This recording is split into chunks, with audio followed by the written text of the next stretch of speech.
Cheers.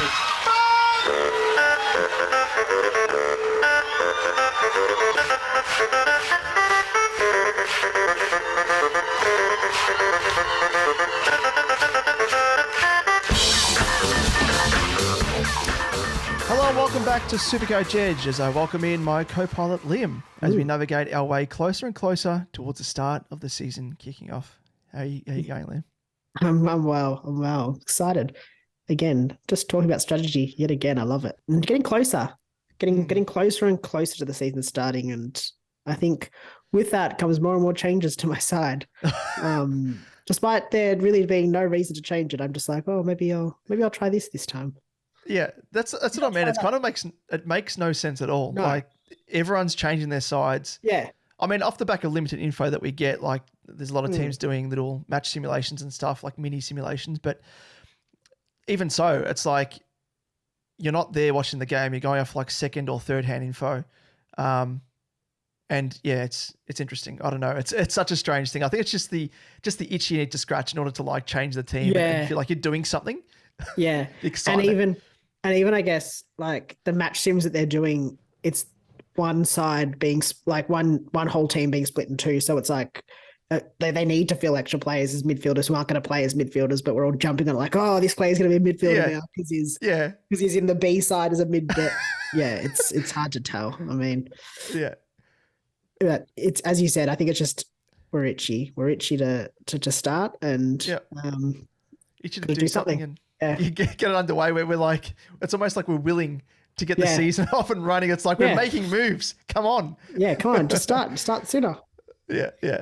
But today we're going to be talking about the importance of DPP players, how you should be utilising them across your side. And we'll also touch on the mid-season DPP changes as well, which is a nice little change up. I think it was last season. Yeah, last it was the first season, season that it was brought in. So adds a little bit of strategy to an extent, something else to think about, which is why we're of course covering it in this strategy mini episode here.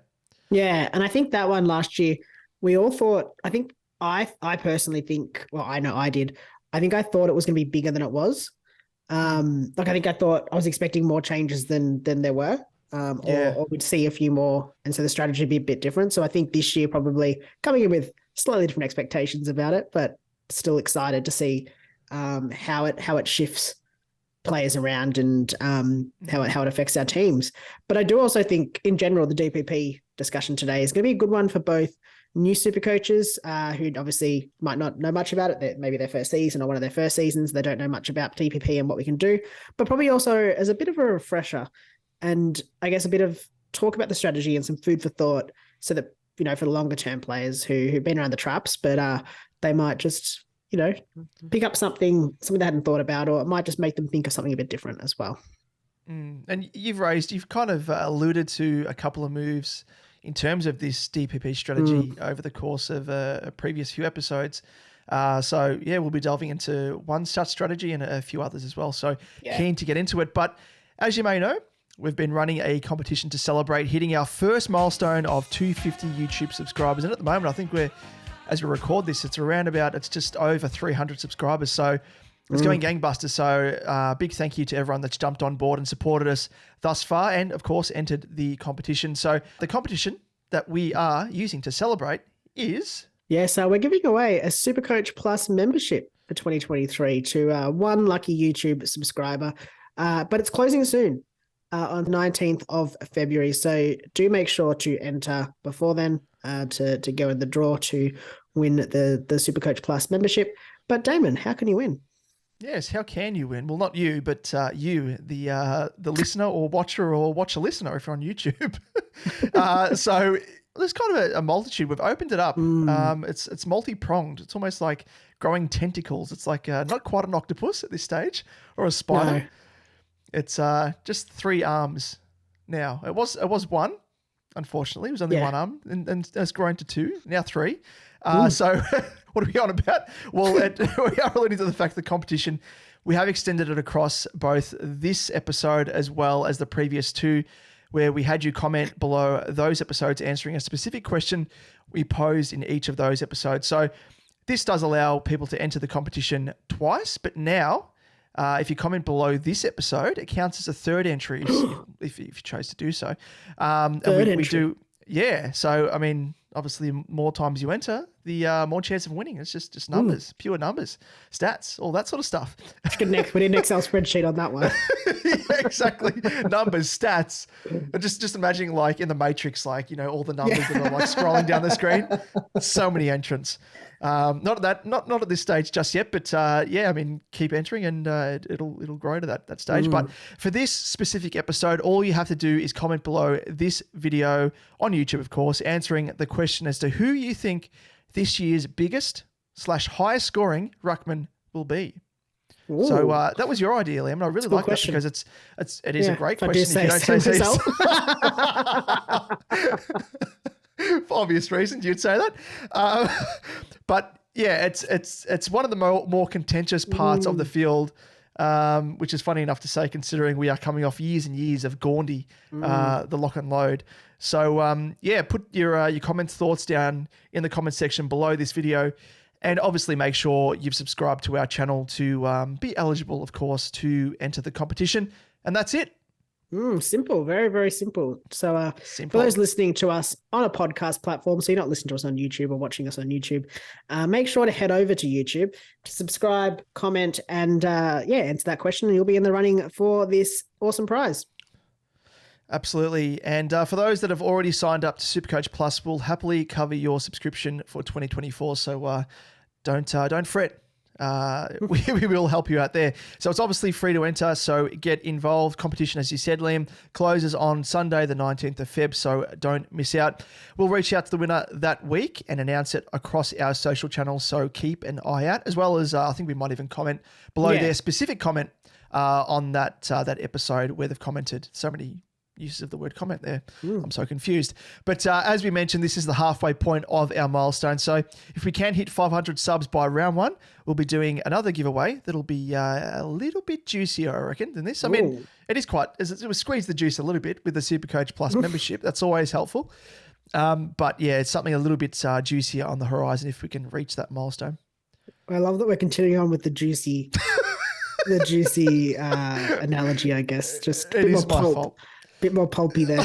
And as always, you can keep up to date with all things SuperCoach on all of our social channels. If you've been through YouTube, so I won't touch on that one again.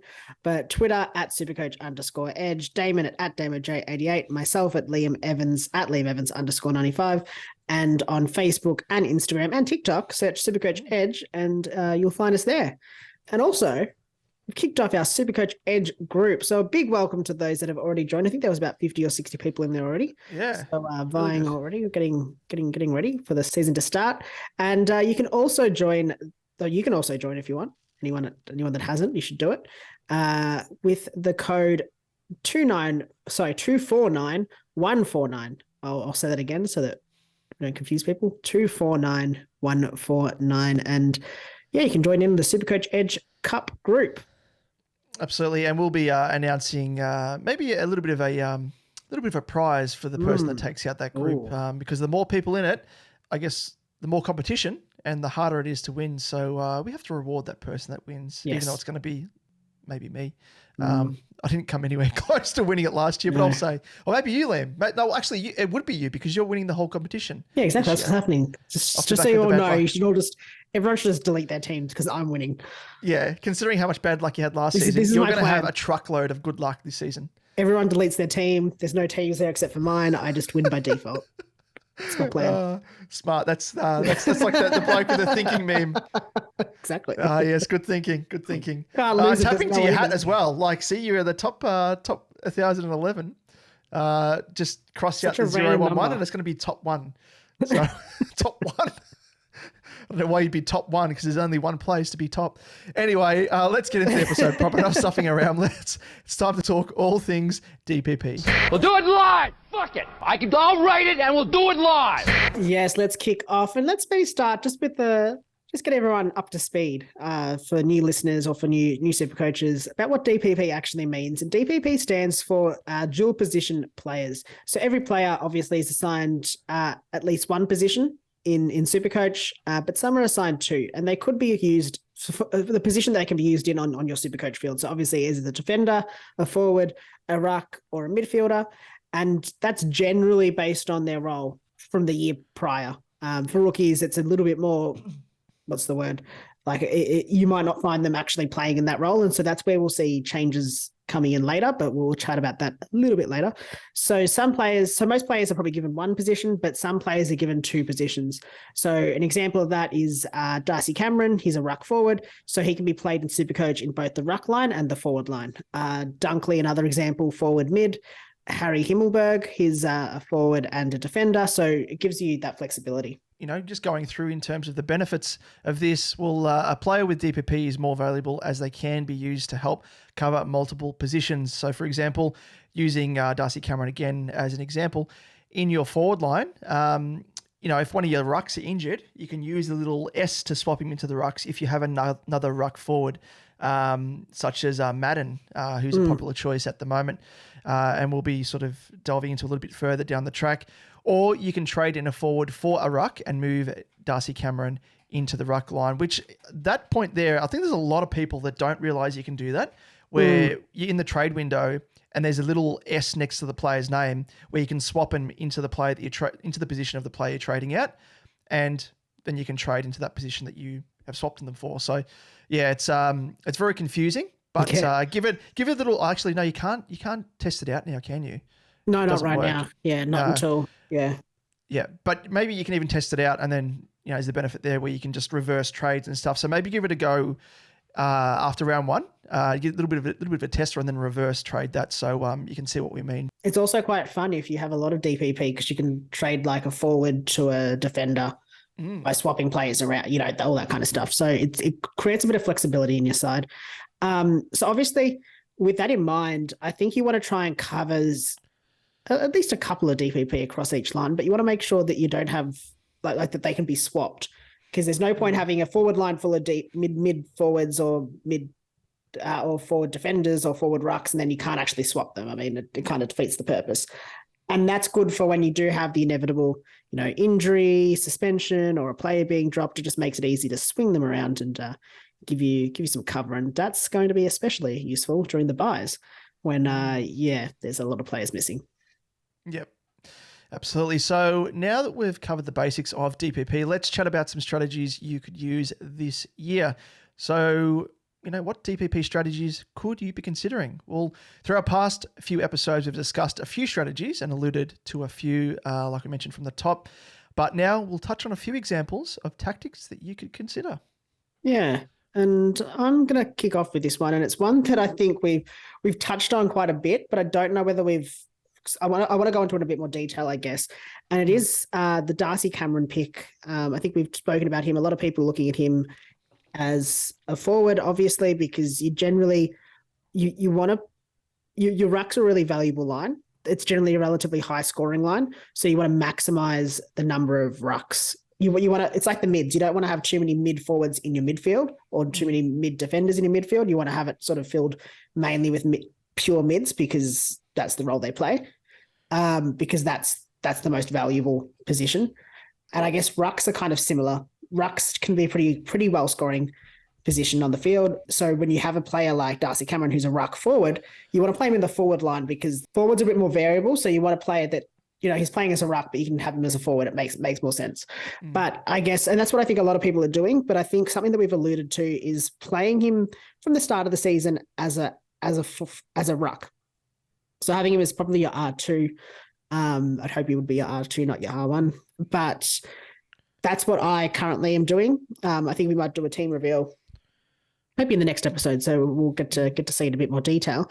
But because he already has that DPP status, it's going to be best to play him in your forward line eventually. There's obviously potential injury cover or suspension cover or just donut cover for a ruck later in the season. But by starting him there, and he's going to go into your forwards, it gives you time to assess which are the best two rucks for the season. So hopefully you're picking one of them already. So if you think English is going to be the top ruck, you pick him.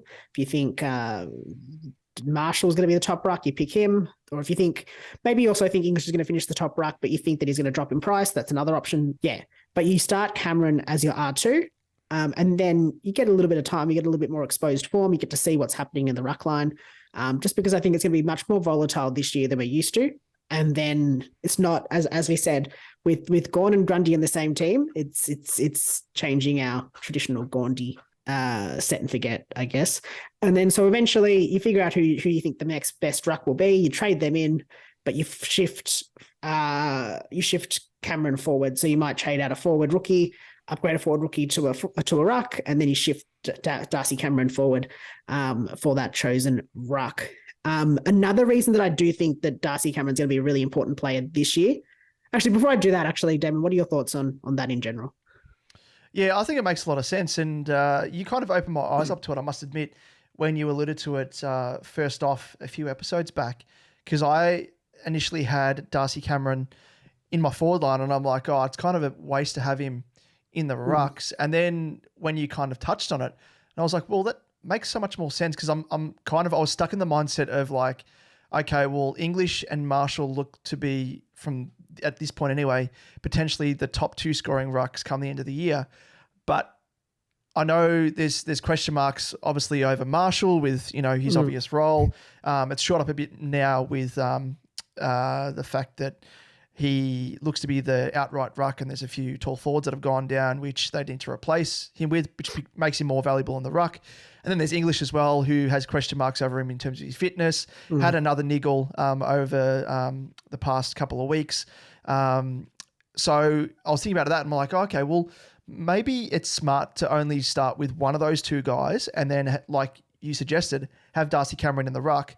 And then, as you've just gone through, once it starts to become a little bit more clear as to who the best performing ruck is, try and bring them in. Because, Witt is a classic example last year. Like, if you used this strategy last year, it would have worked a treat because then you would have still got Witts at a reasonable price because he started discounted. And as he turned out to be, he was the top scoring ruck. So, there is reason to do it, and we'll delve into it a little bit further. But, I just think it's a good strategy that's sort of overlooked, I think. Yeah, and that's it. I think it opens up your ability to consider the other rucks. And last year was probably the prime example of why I'm thinking about it this year, is that like we all went in going, Gawn, Grundy, done, tied up with a bow. It'll last till the end of the season. Obviously didn't, with both getting injuries throughout the season. And then I think a lot of people weren't sure on Witts. A lot of people weren't sure on, other players. English got injured as well. There was a lot of carnage in the forward line, in the ruck line, sorry. So based off that, I think that just gives you the chance to let things settle because we're only getting, realistically, I know we're getting one practice match, one official practice match, one, for want of a better word, fake match. Match sim. Like, and we're not going to get the exposed form that we normally get. We're not going to get to see the exposed form. So hopefully this gives you a little bit more time to see that. But on another note with Darcy Cameron, I think he's actually going to be, or even another, this is not just him. It's probably any ruck DPP this season. It's going to be a bit more of an important option, I think, to have one, especially for those that are choosing English in their ruck line. English has never actually played a full season. So I think it's pretty reasonable to expect that he's going to miss some games this season. And because most of the time you use your R3 as sort of your loophole option, we'll touch on that shortly. But because you generally don't have a player that's going to actually play as your R3, I guess, we don't have sufficient cover for those week-to-week issues like a English going down. So by having a DPP ruck in there, in a different line, obviously, you're going to give yourself that cover for English potentially missing. And I think, I don't want to jinx it, but I want to say with English, I think it's going to be more of an inevitability than than other players that he's going to miss at least 1 or 2 games. Especially, if he gets concussed, they've shown that they're really cautious with him. He's sort of at least 2 weeks off with a concussion. So yeah, just something to keep in mind. Yep, no, absolutely. Yeah, like I mentioned, he was one of my first selected players in terms of going through and selecting primos in each line, and then was looking into his durability, and it's not sound at all as what I thought it was. So definitely makes sense. But as you alluded to there, it does lead us onto another important DPP player this season, and that is in the form of the what will be the floating donut, or donut that's just going to sit on your bench in the form of Nicholas Madden, youngster from GWS. He's priced at bottom price 102.4k, and he is a ruck forward. So this bloke will offer you the perfect loophole option for your entirety of your season, unless somehow he is gifted a game. But you'd think for the majority of the year, at least, if not all of it, he will be a nice loophole non-playing player option. Now, for new players of SuperCoach, there is a VC and C loophole, which allows SuperCoaches a double hit at their captain score, which doubles that player's specific score. And if your captain doesn't play, your VC will become your captain and give you their double points. So this is where the loophole player like Nick Madden comes in. You choose a non-playing player like him, who you can use to give you the double dip. So for the loophole to work, you want to put the VC on a player who plays early in the round, but particularly before your loophole player is locked out due to their side playing.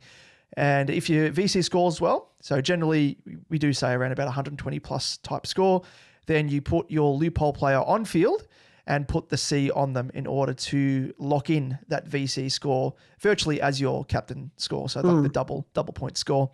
And the main thing is, and the most important thing is, because this has happened a few times. I think everyone's had this happen at least once. Teething problems, I think, no matter where you are. We're just starting out and learning about SuperCoach.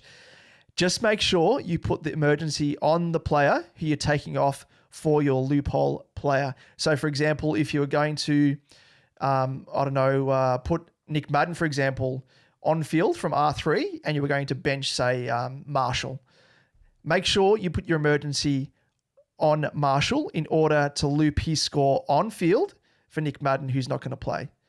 So in that instance, you put Nick Madden on field, you put the captaincy on Nick Madden, you put Marshall on the bench at R3 and put the emergency on him. So that way, when Nick Madden doesn't play, you get Marshall's score off the bench, and then you also get the VC. The VC for whoever you've put it on. For whoever you put it on. Yeah. So that's virtually it. But yeah, there's a lot of the teething issues there we've all gone through at some stage of our SuperCoach careers, but just keep that in mind. Yeah, I've done it once, and I think it's one of those things you get burnt with it. You do it once, you get burnt, and then you're like, I'm never doing that. You're never going to forget. Yeah. I think it's good to just always have that VCC loophole in mind, and think about which player you're going to use for that. And that's where Nick Madden, I guess, comes in. And I think the perfect part is that he's so cheap. Like, he's the cheapest price you can get. He has the DPP, which work well if you do have a Darcy Cameron or the like in your forward line to help you with any injuries potentially. And I don't think he's going to play in 2023. So, pretty easy. But if you do have any questions about how the captain loophole works, if you're a new player, feel free to reach out to us. And we're more than happy to help, because it is kind of it's a slightly confusing thing to kind of explain, I think. Yeah. Yeah. Until you actually put into practice, then you realize what we're talking about. So yeah, feel free to hit us up if you need a hand. But also just in terms of Madden as well, I think it helps in terms of playing for GWS, because they play a lot of late games or Sunday games. So it means the benefit of that is that it opens up, the opportunity to put the VC on so many more players that are playing before Madden to screen their scores, as we say, to see how they score. If they score well enough, then you're like, okay, well, I can put Madden on field and put the captaincy on him. So that's the benefit there. I think last year was West Coast and North, it may have been, from memory. So there were a couple of players there that were loopholing for that reason. So let's move on to another discussion point, and it is late in the season DPP. So as the season progresses and you have less and less trades up your sleeve, you'll want to have as many DPP players in your side that you can swing around to cover for injuries and or suspensions. So if you run out of trades, you'll want to be able to use your DPP to help maximize your scoring and provide coverage across multiple lines. Yeah, I can attest to that. Last year, so I ran out of trades. I can't remember how many weeks before the end of the season, a couple at least. And I had a lot of injuries, so I was concerned about obviously having no trades left. So I think I brought in Jordan Dawson, I think it was, who was a defender midfielder last year. So he gave me that flexibility to use him across the multiple lines. I think I brought him into my midfield, and I knew that I had a defender midfielder in my defensive line. I had a forward mid. I had changes that I could throw across the whole field just to make sure that because I had no trades left, I needed to be okay. I needed to be comfortable enough to be able to swing DPP changes around to just cover for any potential donuts if a player missed or a player got suspended or anything. Yeah. So I think that's one thing, a strategy, I guess, to consider as the season goes on. Make sure you've got more DPP players, but also to make sure that you're spreading them across your field. So don't get caught out with, having, maybe you've got a whole heap of defender midfielders or mid forwards in your midfield, but you don't have any in your forwards or in your defensive line, and you can't actually make any swings. It locks you in anyway. So just something to keep in mind as the season progresses. But there's a lot of ways that I guess DPP can be utilized across the season, and these are just a couple of examples that we wanted to get you thinking with, and ways that I think might spark some imagination across different teams. And but maybe we can talk a bit more about some mid-season DPP changes now, Damon. Yes, we shall. And I think just a quick example of that is, and you'll hate us bringing this up, but Abdul of Abs Magic, he suffered late in the year, ran out of trades, and he was forced to cop a donut for the last, I think it was 3 weeks of the season potentially, because he had Hewitt in defense, but he didn't have that defensive midfield swing. So he wasn't able to swing anyone on to cover Hewitt. So if he did, that could have potentially sealed him or may have given him a greater chance to actually take out the title. So it does show how valuable it can be. So in terms of trading throughout the year, especially in the back part of the year, try and keep that in mind as you're running low on trades, to try and utilize that and use it as an overall deciding factor, but just factor it in terms of which players to bring in. Yeah. It's not to say that it's the be all and end all, but it's just something to consider to make sure that you're not sort of going to shoot yourself in the foot and going to lose potential points because you're getting all those donuts.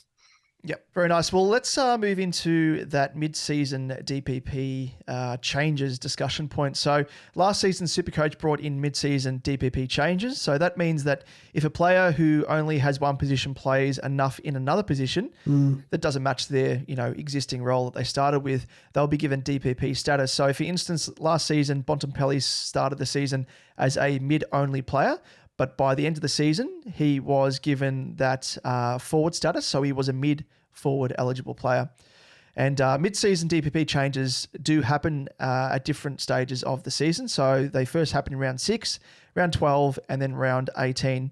And they each mark the rounds where a player will be given potentially DPP eligibility based on their starting position at the centre bounce. So if they spend 35% or more of their time in another position, for example, in other words, a mid-eligible player lining up in the forward line, then they will become a mid-forward.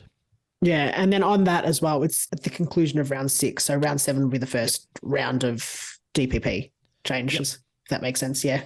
And this creates even further DPP players, which will be helpful, but also means you need to be aware of and plan for any potential changes that could help your side. So for instance, this year we may see the likes of Gawn and or Grundy getting DPP status, which would help increase flexibility and potentially see them as, crop up as potential new top 6 defenders or forwards as well, depending upon if they do get eligibility in those positions outside of being, just ruckman. Yeah, and I think the point there is like Bontempelli, for instance, last year. I don't know if he finishes a top 8 mid, but he finished, because he became a forward, he finished as a top. It was, well and truly one of the best forwards to have. But he only really got that, I think it was around 18 off memory. It was the last late, DPP change. So that's just something to consider. And with that, you've got to kind of think ahead. So you want to keep an eye on it and see whether it's going to change. You kind of, I don't know how to describe this, but you kind of want to watch where they're playing and see whether they might change their DPP, whether they get that extra DPP, to then think about how it could affect your side. Like Gordon or Grundy is probably a perfect example. You're probably not going to pick them as a ruck because we don't know what's going to happen with them. We don't know how they're going to go. But you might want to keep an eye on them, because if they do get forwards or defensive status, they might be scoring well enough to actually be a top 6 forward or defender, as we said.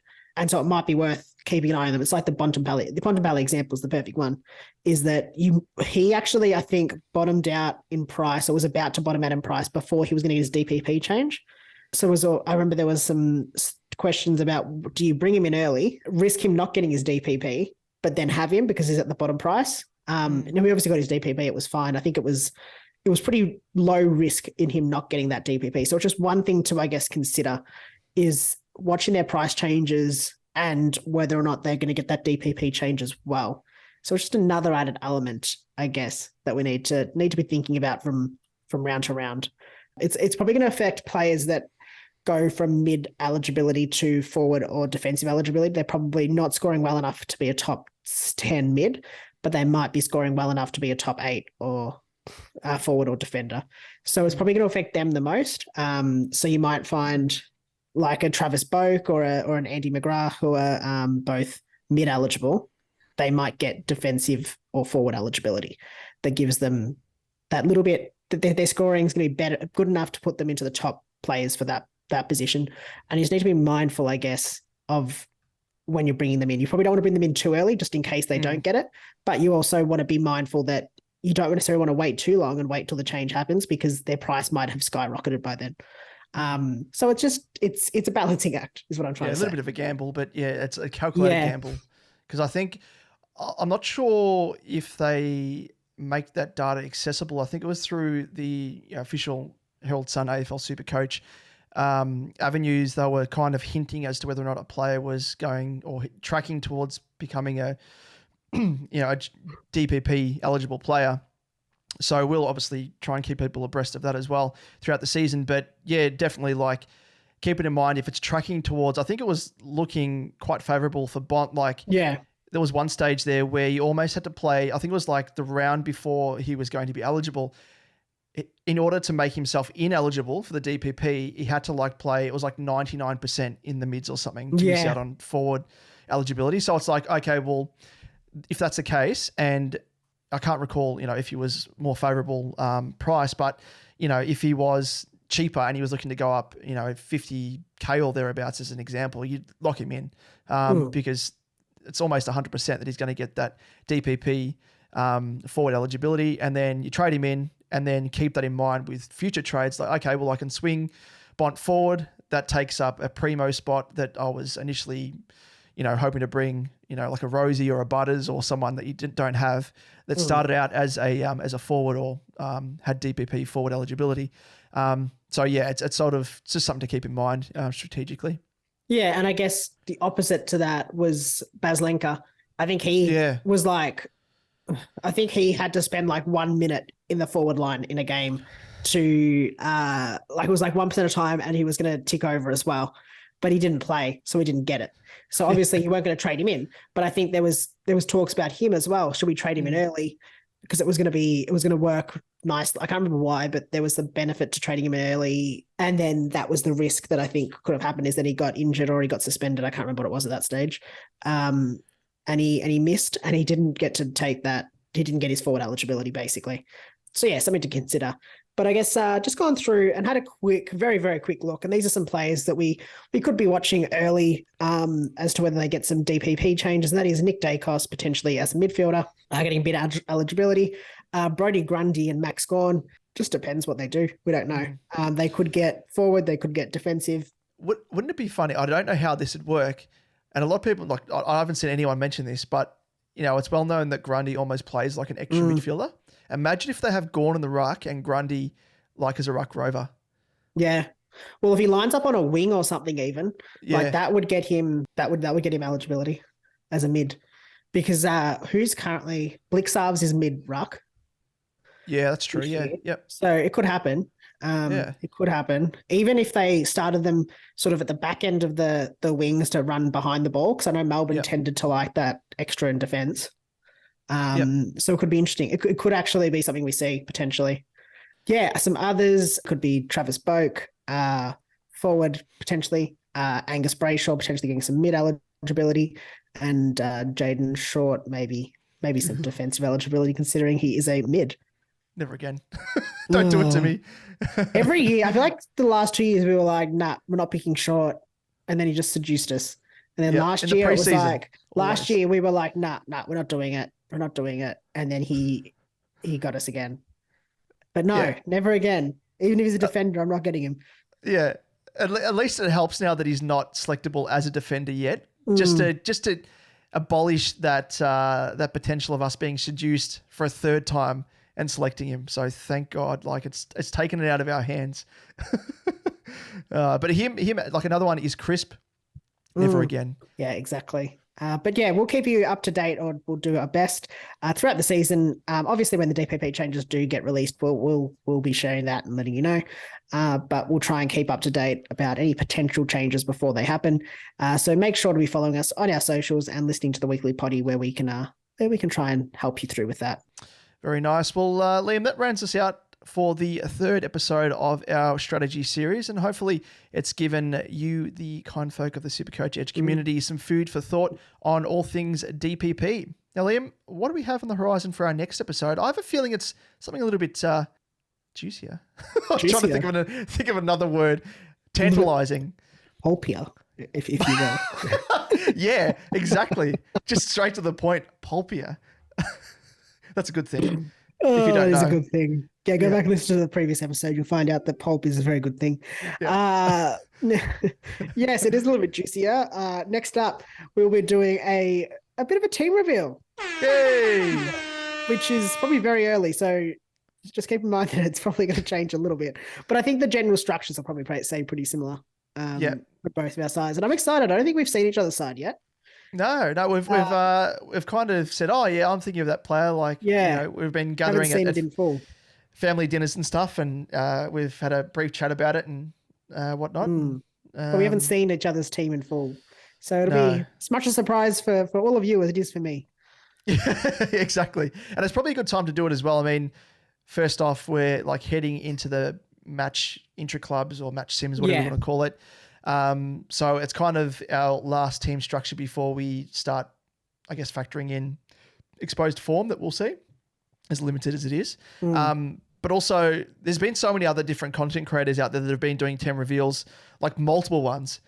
And that's cool. But like, if we were to do that, we'd need to like update people, I think, every hour on the hour. We've made that many changes. So, exactly. And it's also a good thing as well. I think off the back of this DPP strategy chat, it'll kind of tie in with our thinking around some of the players that we've selected. Yeah. You'll see some of our thinking across multiple lines as to why we've selected players for a certain reason with DPP in mind. Yeah, definitely. And I think that's what it won't just be a team reveal. It'll be talking through the team and why we pick players or why we structured in a particular way. So be interesting, be fun.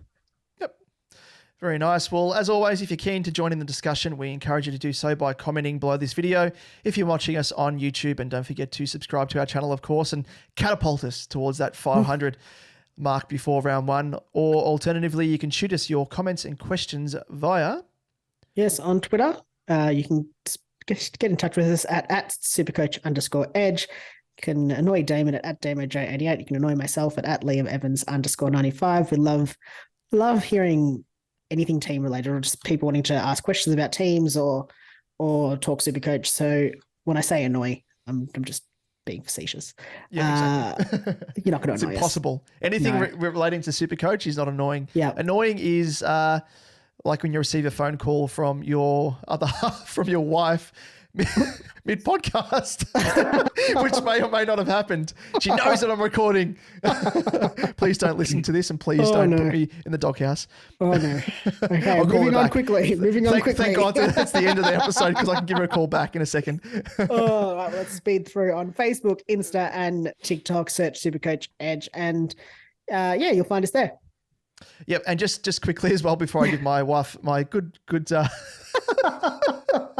I should just pat it out. The backtracking here. I love the backtracking. I've already dug myself a hole. I'm going to try and use this shovel to try and get myself out of it and not dig myself further into the ground.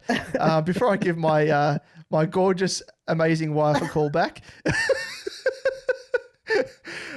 Just a reminder as well that our SuperCoach Plus membership giveaway competition, whatever you want to call it, does finish on the 19th of Feb. So make sure to, comment below this video as to who you think will be the highest scoring ruckman. And then you can do multiple entries if you haven't already with the previous 2 episodes. So hopefully it's not too confusing, where we did pose the question, I think it was last week, with regards to who you think the best cash cow is. And then the week before that was as to who you think will be the best breakout contender. So if you comment across all those, answering all those questions, it does count as an additional entry. So you can have up to 3 entries in this competition. But yes, it does close on the 19th of Feb. So get them in.